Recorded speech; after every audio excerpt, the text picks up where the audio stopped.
La Libroteca. Literatura en radio con Julio Rudman.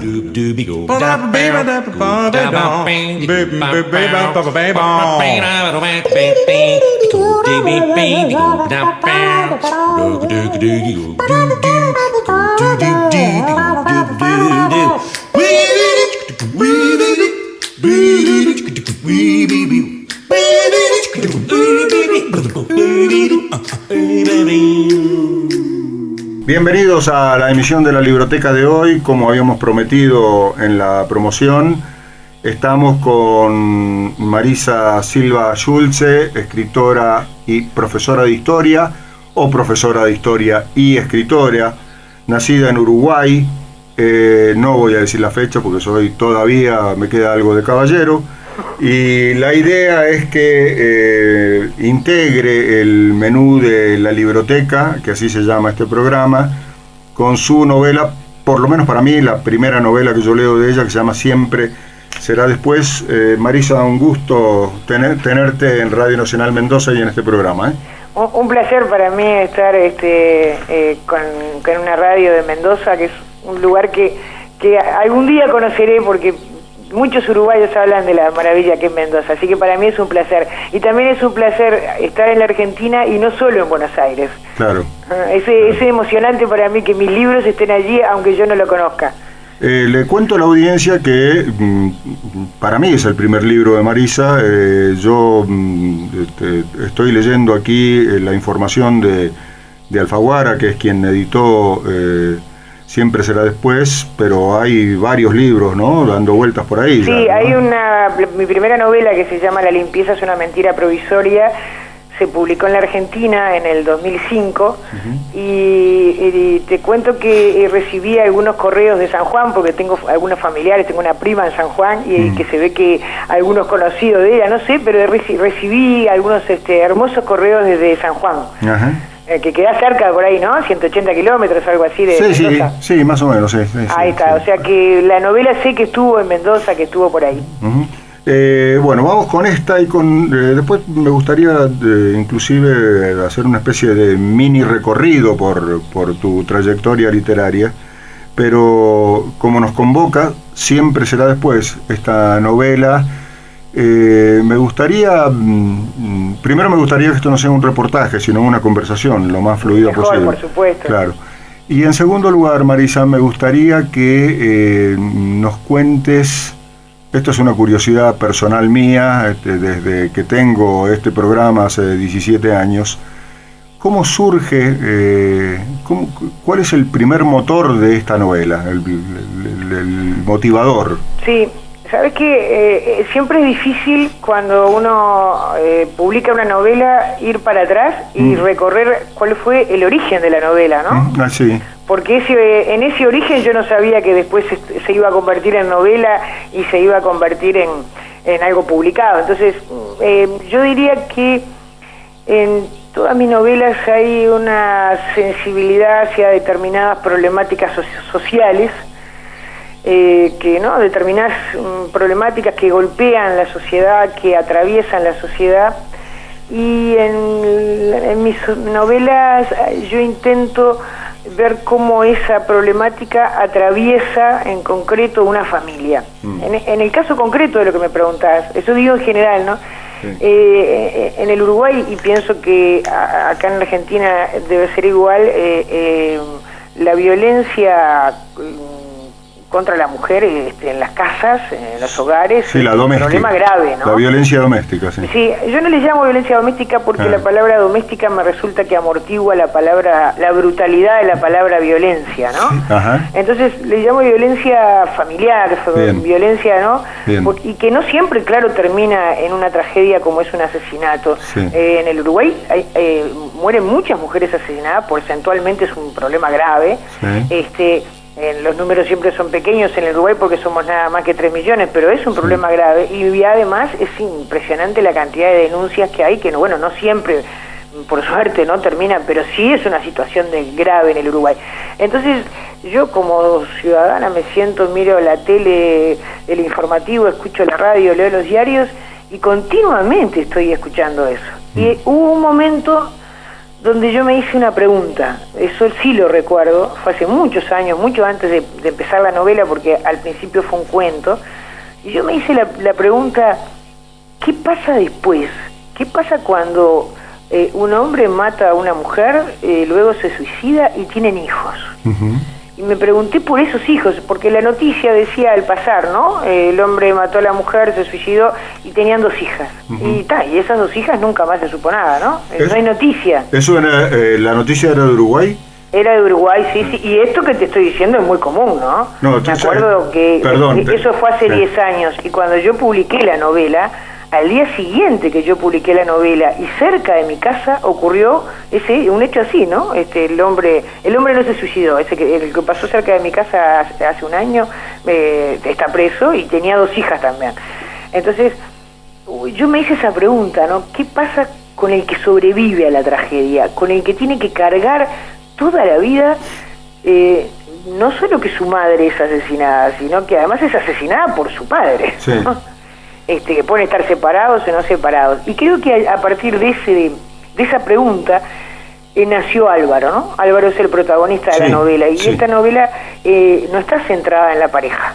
Esto me parece que es importante para que los lectores sepan, ¿no? No es el desarrollo de lo que le ocurre a la pareja, sino que es lo que el niño, cuando tiene 8 o 10 años, y después que sucede la tragedia 10 años después, cuando tiene 20, es decir, cuando es un joven, lo que vive el niño y lo que después ese niño, siendo joven, elabora o no elabora de su tragedia familiar, ¿no? De esa situación de violencia. Lo que sería la secuela, digamos. Las secuelas, que socialmente siempre las secuelas es lo más invisible. Claro. Fíjate que de cualquier noticia, ¿no? Lo que nosotros escuchamos es la situación límite, ¿no? El accidente de tránsito, lo que fuera, lo que sea. La delincuencia, pero lo que viene después, lo que viene después, el que sigue viviendo y tiene que cargar, que no es la ausencia de cualquier muerte, ¿no? Es la ausencia por un asesinato, pero además de un asesinato en este caso familiar. A Álvaro, el protagonista de la novela, la familia se destruye porque es hijo único, ¿no? Entonces, también además quise que Álvaro fuera varón, ¿no? Porque de estas cosas muchas veces se asocian solo con la víctima como mujer. Y Álvaro, que es un varón, es una víctima total de la situación, ¿no? Sí, 2 cosas me gustaría decirte. Primero que entiendo, a mí alguna vez también me pasó de pensar qué pasa cuando se apagan las cámaras, ¿no? Claro. Cuando se termina el encabezamiento o el titular principal de las páginas policiales. Claro. La otra es que a mí me pegó muy fuerte la novela, por 2 motivos. Primero y ya vamos a hablar de eso, por la musicalidad y el clima que tiene, pero además porque tengo un caso familiar, claro. Como el que vos contás, ¿no? No como el de la novela, como el que vos contás. Sí, sí. Un marido que mata a la mujer, se suicida y tiene 2 hijas. Por eso te pregunté si el disparador había sido de Buenos Aires o de... No, es que desgraciadamente esto que ocurre, ¿no? Ese disparador ocurrió en Uruguay, pero después que a mí me pasó eso, que te diría que habrá sido en el año 2000, porque fue antes de que yo escribiera la novela Apenas 10, eso estoy segura. Yo misma no sé cuándo fue, pero sé que fue en el 2001, 2000, por ahí. Después de eso ha ocurrido muchas veces. Incluso después de publicar la novela, ¿no? Claro. Quiere decir que la repetición hace que estemos hablando de una problemática social que a veces, como sucede en las familias, como sucede adentro de las casas, sí se habla, pero es menos visible que otras problemáticas sociales, ¿no? Algunos dicen que una novela está más que construida alrededor de sucesos o sucedidos, está construida alrededor de precisamente la construcción de personajes. Sí. ¿Cómo fue la construcción de fundamentalmente estos 3 personajes? Sí. Álvaro y los padres, sí. Padre el personaje que surgió así fue Álvaro, ¿no? El personaje central, que es prácticamente el único protagonista. Los padres son protagonistas bien secundarios, ¿no? Sí, inclusive hasta la abuela también. Sí, el protagonista que me nació adentro mío es Álvaro. Y eso que decís, Julio, es realmente así. A mí me pasa que me nace ese personaje. Por un lado está el tema, ¿no? Es decir, la temática, o no sé, una cosa muy abstracta, ¿no? Sí. Pero ¿cuándo se encarna eso en una novela? Claro. Cuando a mí me nace el personaje. Claro. O los, ¿no? En este caso es uno solo. Sí. Porque a veces me golpean otras situaciones, otras cosas, y no cuaja eso en una novela. ¿Cuándo me pasa que sí logro empezar a escribir? Cuando adentro mío convivo durante mucho tiempo, pero a veces años antes de empezar a escribirla, convivo con un personaje que se va delineando adentro mío y va creando una atmósfera y empiezo como a convivir con el personaje. Lo empiezo a ver en el colectivo, lo empiezo a ver en la calle, es impresionante, ¿no? Sí. Cuando ese personaje se me instala, ahí empieza la novela. Inclusive, acá tengo el libro, no lo quiero abrir para que lo que te voy a decir sea lo más honesto posible. Casi no me acuerdo de los nombres de los padres, no sé si tienen nombre. No tienen. ¿Ves? Es muy importante, claro. Es muy interesante. ¿Sabés que eso que me planteás? Creo que sos el primero que me lo plantea. Ajá. Me parece que sos la primera persona que me plantea eso. Es muy importante que no tengan nombres, porque son papá y mamá, claro, de Álvaro. Claro. Es fundamental que no tengan nombres. Sí. No sabés la alegría que me produce que me digas eso, porque es como una captación de la novela. Porque allí no son fulanito y fulanita a los que le pasa tal y cual cosa. Al que le pasa es a Álvaro. Claro. Y todo lo que le pasa a esos adultos es lo que le pasa a papá y a mamá, ¿no? Particularmente es como es mamá conmigo, yo vivo con mamá, y voy al estadio de fútbol y papá no me ve, me pregunta por mamá, ¿no? Es decir, por eso no tienen nombres. El que tiene nombre propio es Álvaro, ¿no? Es la segunda vez que me pasa, te digo, me pasó con el ensayo sobre la ceguera de Saramago, que cuando iba por la mitad me di cuenta que ninguno de los personajes tenía nombre, ninguno, y no hacía falta además. No, sí, es que eso, no hace falta y es significativo que no tengan nombre. Claro, es necesario, digamos. Es necesario que no tengan nombre. Pero te digo, Julio, soy la primera persona que me lo dice. Bueno, debe ser porque leo, por eso me queda un solo ojo a todo esto altura. Con el ojo derecho casi no veo. Claro, porque además Álvaro, cuando surgió como protagonista, cuando yo pude empezar a escribirlo, fue cuando lo pude poner como empleado en una inmobiliaria, ¿no? Ahí va. Sí. Es decir, eso es determinante. Si Álvaro no hubiera sido empleado en una inmobiliaria, capaz que no hubiera podido escribir. ¿Por qué? Pero el hecho de que él tuviera esa conexión con los espacios posibilitó que yo pudiera construir una serie de metáforas alrededor de esos espacios vacíos. Sí, ahí está, entiendo. Y pudiera encontrar un escenario para Álvaro. Porque Álvaro había que buscarle Álvaro grande, ¿no? Álvaro niño vive con su mamá. Sí. Pero al Álvaro grande, que está solo, que vive con su abuela, que es una persona que podemos ver allí en la calle y no nos va a llamar la atención por nada, no hay nada en particular, no tiene nada de particular, no tiene una locura que sea visible, ¿no? Sí. Entonces necesitaba un escenario para que él desplegara su obsesión, su necesidad de poder recrear una escena en la que él no estuvo, en la que él estuvo excluido, ¿no? Él no estuvo cuando sucedió el hecho. El padre pasa a buscar a la madre por el trabajo, van a una plaza y la mata. Entonces, esa sensación brutal de exclusión, ¿no? Que es la última de una sucesión de exclusiones que él tuvo. Pero además, me parece que el trabajo, el laburo de Álvaro Grande, digamos, joven, además del tema del espacio, es el espacio vacío. Es un espacio vacío. Claro. Porque vacía ha quedado la vida de Álvaro, ¿no? Claro. Ha sido vaciado de alguna manera. Y él podrá o no podrá construir algo nuevo, no sabemos. En el momento de la novela no está pudiendo, ¿no? Sí, casi no importa en la novela, me parece. ¿Cómo? Me parece que casi no importa en la novela. Claro que no. Por lo menos en este momento, en el momento de la novela. Exactamente, estoy totalmente de acuerdo contigo. Sí. Marisa, me decías, como al pasar, que inicialmente esto era un cuento. Sí. ¿Cómo se transformó en novela o por qué lo transformaste en novela? Primero porque era muy mal cuento. Entonces, nunca logré, porque cuando yo te digo que era un cuento no es que se pareciera, no es que lo alargué, ¿no? Sí. Es decir, era Álvaro empezó a existir en ese cuento, nada más que eso, y era empleado en una inmobiliaria y el hecho le había pasado, pero después no se parecía en nada, ¿no?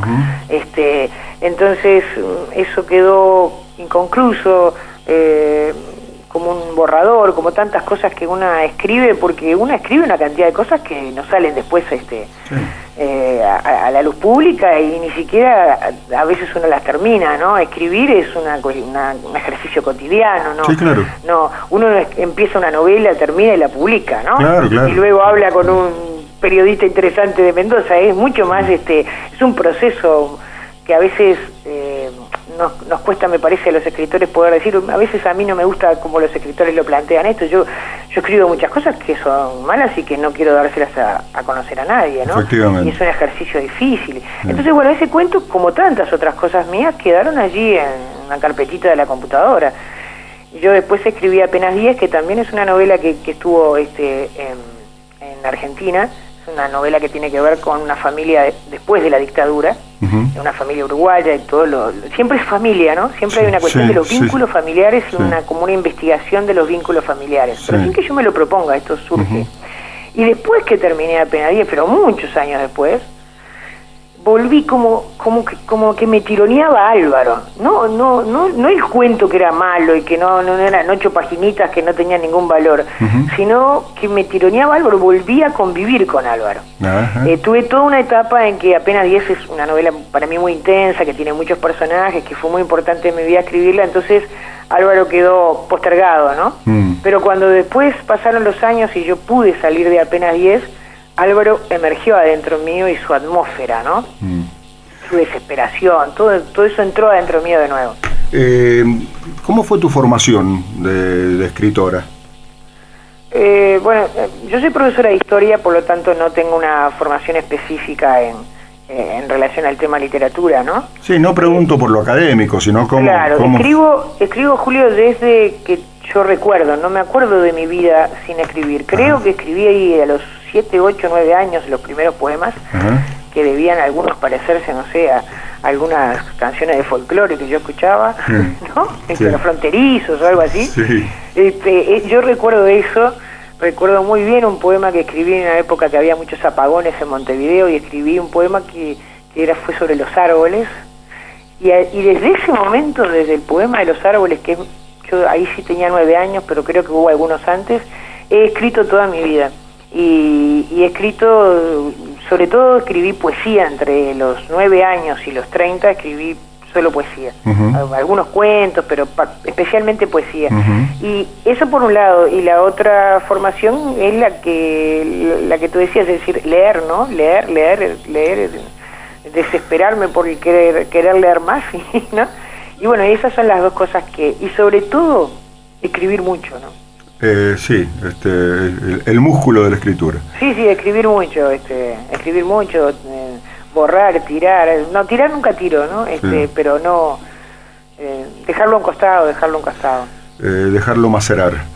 Le cuento a la audiencia que estamos charlando con Marisa Silva Schulze, escritora uruguaya. Estamos presentando el libro que publicó Alfaguara, Siempre será después. Una novela, podríamos decir, una novela. Una pequeñísima pausa y estamos de vuelta en la segunda y última parte de la Libroteca de hoy. La Libroteca. Literatura en radio con Julio Rudman.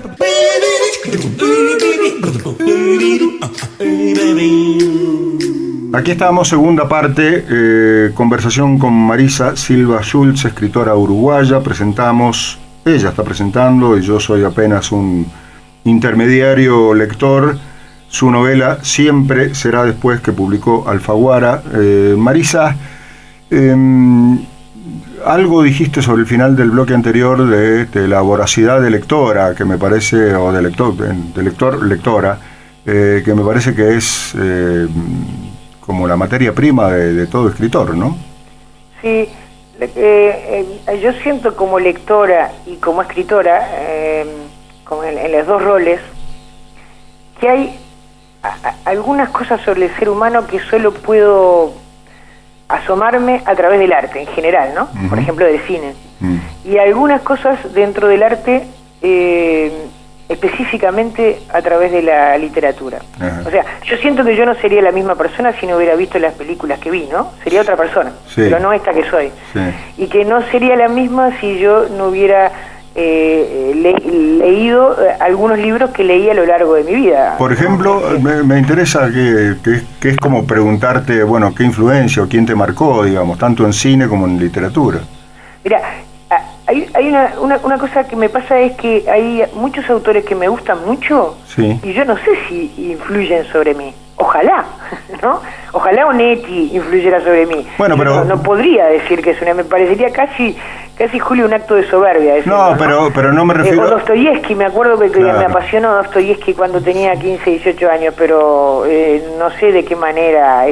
Pero yo no me refiero a la influencia estilística, sino a la pasión que uno pone o siente o como decís vos. Yo te diría que algunos básicos, como te dije, decía Dostoyevsky, pero Onetti, pero después hay algunos escritores que he leído en los últimos años, Milan Kundera, me gusta muchísimo Antonio Muñoz Molina, el escritor español, Javier Marías, son escritores como que hay muchos norteamericanos, ¿no? Alice Munro, Carver, Ford, ¿no? Son escritores como que me acuerdo que Ford tiene una novela que se llama 4 de julio, donde hay un personaje que trabaja en una inmobiliaria, y yo siempre me pregunté si había nacido Álvaro primero o después leí la novela esa, ¿no? Eso nunca lo supe, ¿no? Mira vos. Pero bueno, hay muchos, y en el caso del Uruguay, bueno, es muy fuerte Onetti, pero también siempre fui una apasionada de Felisberto Hernández, ¿no? Felisberto Hernández, nunca supe por qué me gustaba tanto, ¿no? Desde adolescente. Me acuerdo que mi madre me regaló un tomo 1 de los cuentos completos de Felisberto Hernández cuando yo tenía 16 años, ¿no? Eso te iba a preguntar por la lectura y la literatura en general en tu familia a medida que ibas creciendo. ¿Había? Sí, eso es un misterio, ¿no? Porque de los mismos padres no siempre los hijos después leen, ¿no? Voy a saber por qué se da. Mis padres, que no eran académicos ni nada por el estilo, mi madre había ido hasta sexto de escuela, ¿no? Pero eran autodidactas, que es esa maravillosa generación que se formó. Sí, yo diría que ambos eran amantes de, no solo de los libros, sino en particular mi padre del lenguaje, ¿no? Y mi familia en general, creo que hay algo con el lenguaje, con las palabras, ¿no? Pero bueno, de esos mismos padres salieron otros hijos que de repente no les gusta de la misma manera el trabajo con la palabra, ¿no? Está bueno. Es un misterio eso. Sí. En esta novela, en Siempre será después, hay un cuidadoso equilibrio entre el lenguaje y el clima, o a ver, ¿cómo lo puedo decir? El clima que produce en el lector el uso de un lenguaje, no sé si llamarle poético o lírico. Hay mucho lirismo en una novela que es de una temática muy dura. ¿Esto fue consciente, fue trabajado? Surgió así, ¿no? Sí. Una vez una lectora me preguntó si ese lenguaje poético yo lo había planteado como para amortiguar la dureza de la violencia en la novela. No, de ninguna manera. Para nada. Ese es yo creo que la literatura, el instrumento de la literatura es el lenguaje, ¿no? Y tú fíjate que a diferencia de otras expresiones artísticas, los que escribimos trabajamos con la misma materia prima que todos los seres humanos usamos para comunicarnos. Claro. Por lo tanto, el lenguaje literario tiene que tener una especificidad, ¿no? Sí. Que la haga que esa materia prima que usamos todos para comunicarnos se pueda hacer un instrumento para narrar. Sí. Entonces yo trabajo especialmente el lenguaje y es un trabajo artesanal, Julio, con el lenguaje. Y incluso tú al principio de la entrevista dijiste una cosa que para mí es muy importante en la novela, que es el ritmo. con el que está escrita la novela, ¿no? Claro. Que es el ritmo. Hay personas que me han dicho, es una novela breve, pero no me resultó breve, me resultó porque hay un ritmo, ¿no? Que yo tenía que lograr que el ritmo pudiera traducir, expresar el caos que tiene el personaje, ¿no? El drama. Todo el ritmo cuando Álvaro es grande, el ritmo en los apartamentos vacíos, había que lograr, porque la novela, digo esto para los lectores, lo que hace es una investigación sobre el mundo interno de Álvaro, no es una novela donde ocurra nada, por eso yo puedo decir que el hecho de que de la escena violenta y lo que pasa es que hay una investigación, no sé si cuál es la palabra, una investigación a través del lenguaje del mundo interno de Álvaro, ¿no? De lo que le ocurre cuando él está intentando poder elaborar la que vivió 10 años antes. Inclusive... Entonces, eso requería de un trabajo muy preciso con el lenguaje, ¿no? Claro, y con el ritmo.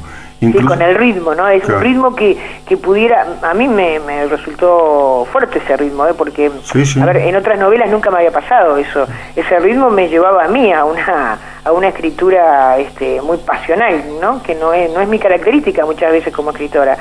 Y es un ritmo que mostraba la desesperación y el caos, ¿no? Y la reiteración. Bueno, ahí va, cuando sobre el final Álvaro se imagina o cree imaginar la escena, la escena del crimen, de la violencia, ¿no? De la violencia final. Ese capítulo, ese fragmento de la novela tiene un crescendo, un ritmo realmente hasta sofocante para el lector, ¿no? Sí. Para el personaje y para el lector, digamos. Sí, porque fíjate que yo no podía, capaz que hubiera sido posible, pero yo no quería, a ver, no es que no podía, yo no quería escribir una novela sobre esto como si fuera en una tercera persona, una observadora, personal, ¿no? Sí, una observadora. De alguna manera yo estaba dentro de Álvaro. Claro. Yo escribí esta novela porque siento que estaba dentro de Álvaro. Claro. Y creo que al lector le pasa eso, claro, ¿no? hay vísceras ahí, hay vísceras. Claro, claro. Y creo que esa es la relación que puedo establecer yo de escritora a lector, ¿no? Cuando hay algo visceral. Me interesa, te saco de la novela un ratito, ¿puedo? Sí, por favor. Me interesa un ensayo histórico que se llama Aquellos comunistas, porque yo fui comunista orgánico en una etapa de mi vida, y hoy, como dice el queridísimo y admirado Saramago, soy comunista hormonal. Sí, me acuerdo muy bien con Saramago, dice eso. Contame de ese ensayo. Bueno, eso es primero un paréntesis en mi vida en cuanto a que yo, como soy profesora de historia, hice un posgrado y entonces hice una investigación y esa fue mi tesis y se planteó la posibilidad de publicarlo. Quiero decir, para que tus oyentes le quede claro, yo tengo 4 novelas, que es ficción, todo lo demás, y un ensayo en mi otra vertiente, digamos, que es la de ser profesora de historia.